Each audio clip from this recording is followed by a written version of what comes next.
Hi, Erik. Linask here at IT Expo West in Los Angeles, California. Talking now with Kevin Parker from Lightyear. Kevin, thank you so much for joining me today. Thank you, Eric. Glad to be here. So you were telling me earlier that you've been with Lightyear for a little over 4 months now. What are your first impressions? Why did you come to Lightyear?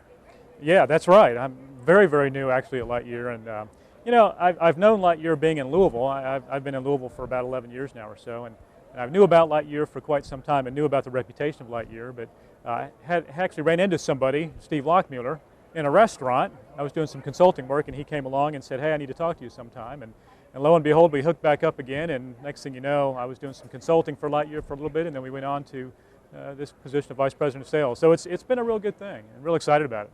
Fantastic. Congratulations. Thank you. So what are some of the interesting things, some of the exciting things that you guys are up to right now? Well, exciting probably describes it quite well, actually. We're going through a number of changes, and all positive changes at Lightyear. It probably started about a year and a half ago with some changes in Sherm Henderson, as you probably have heard. Many folks know Sherm in the industry. He's been a 6-time CompTel chairman, I believe, and so he's been around the industry for a long time. And he brought in some folks, and they are really making some changes at Lightyear. And as many folks know, about, several months ago now, we became a public company. And that's probably the most exciting news that folks that have been following Lightyear for our 17 years now in existence, back to 1993, have probably heard about Lightyear. That's the big one. That's probably the most exciting news. And becoming a public company now, you have lots of different challenges in front of you, and we have certain expectations that we want to make sure that we're delivering to our shareholders. That's first and foremost. The second, really probably big news, is we've just completed an acquisition of a company in Southeast Kentucky called Southeast Telephone, and that's also public information. Folks have probably read about that as well. That's exciting news too, because that company is going to allow us to do some things that we really haven't been able to do before, and really kind of diversify kind of our basic portfolio, if you will, that we've offered in the past to our channel partners and others. So those are really two exciting things that have happened with Lightyear over the last 6 months to 9 months or so. So, you've made an acquisition. There's been generally a lot of talk around the industry about consolidation.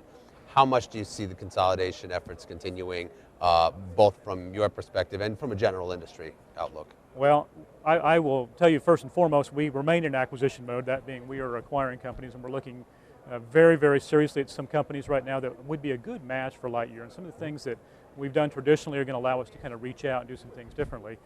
Beyond that, my expectations are that we're in a period where we're going to see some fairly significant acquisitions beginning to take place in mergers, I think, over the coming 6 to 9 to 12 months.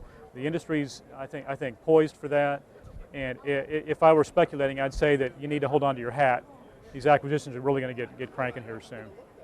Are you looking to continue to grow within the Kentucky area, or expand into a greater regional area, or even farther than that? There are no limitations and no boundaries, but we are being very specific in the type of company we're looking for. First and foremost, it has to be, I think, a profitable company, one that we think makes sense financially, and we're looking at some very specific metrics relative to that. We're also looking at companies that have a good play for what we're looking to do to reach out. In the reseller environment, margins are tight. Sure. And we've got to make sure that we're looking after our shareholders and doing the right things. And that might mean a regional type company, regional-based company, like a Southeast Telephone, if you will. Or it might mean that a facilities type-based company might be on the horizon for us as well. So we're really leaving those opportunities open for us in terms of what we're looking for that will make sense for us in the next 6, 9, 12 months. In terms of some of the things that do make sense, what are you looking to provide for your end customer? Well, part of why we're here, actually, at this conference right now, this seems to be a very hot area right now. As we look out into the data world, I think that's going to be an area of growth for us. So, as we look at voice over IP and some of the things that are going on with unified communications and others, it is certainly a play for us as we move forward, and we're going to see how that all kind of works out. But I think that's an area that we're going to be seriously keeping our eye on. Well, excellent. Wish you the best of luck, and again, congratulations coming to Lightyear. Been talking here at the IT Expo West in Los Angeles with Lightyear Network Solutions, Kevin Parker. Kevin, thank you, Erik. Thank you. Appreciate it. Thanks for your time.